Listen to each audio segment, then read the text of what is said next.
Hello Chingu, c'est Sam du blog samanddrama.fr. Alors aujourd'hui je vous retrouve pour vous parler du célèbre drama Gobelin. Alors c'est un drama que j'avais commencé en début 2017 mais que j'avais beaucoup tardé à regarder à cause de son sujet en fait, la mort. Et j'étais pas forcément prête à regarder ce genre de choses à cette période là. Et du coup j'ai enfin décidé de m'y remettre fin décembre parce que je voulais qu'il apparaisse dans mon bilan 2017. D'ailleurs si vous ne l'avez pas vu, c'est par ici. Gobelin, c'est d'abord un incroyable casting. Franchement, c'est pour ça que je voulais le voir à la base, ainsi que pour le scénario. Mais vraiment, le casting, c'était vraiment un réel moteur pour moi pour regarder ce drama. C'est également une réalisation magistrale, une photographie sublime et puis un scénario intéressant.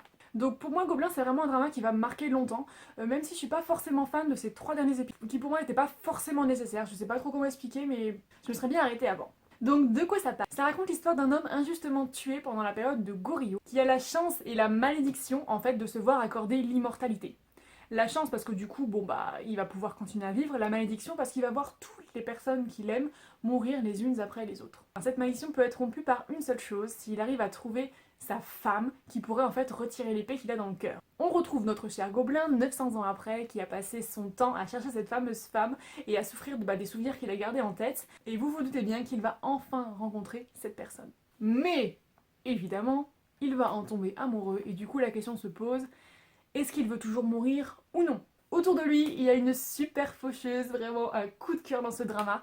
Un personnage avec lequel il va vivre une réelle bromance. C'était adorable de les voir se chamailler en permanence. Les combats de couteaux pendant les repas, enfin, c'était trop bien. Les effets spéciaux sont superbes. On a vraiment un scénario ambitieux, bien mené, malgré un rythme assez inconstant d'un épisode à l'autre. Il y a des épisodes un petit peu mous, puis d'autres épisodes où on est là, comme ça. On rit, on pleure et on s'émerveille. Franchement, c'est vraiment un vrai plaisir pour les yeux. À noter qu'on a quand même une double romance et ça c'est plutôt pas mal. Et oui, non vraiment, je veux pas vous en dire plus pour ceux qui l'ont pas encore vu parce que je voudrais pas vous spoiler. Pour ceux qui l'ont vu, n'hésitez pas à aller lire mon avis sur le blog parce que du coup vous pouvez regarder les spoils et c'est vrai que je détaille un petit peu plus que en vidéo. Donc voilà, c'est vraiment un drama que je vous conseille, un des meilleurs dramas de 2017 d'ailleurs, et je pense qu'il a vraiment mérité son succès. Donc voilà, n'hésitez pas à me dire en commentaire si vous avez aimé Gobelin, qu'est-ce que vous en avez pensé, est-ce que vous êtes d'accord avec moi, pas d'accord avec moi. Et moi je vous dis à très vite pour une prochaine vidéo.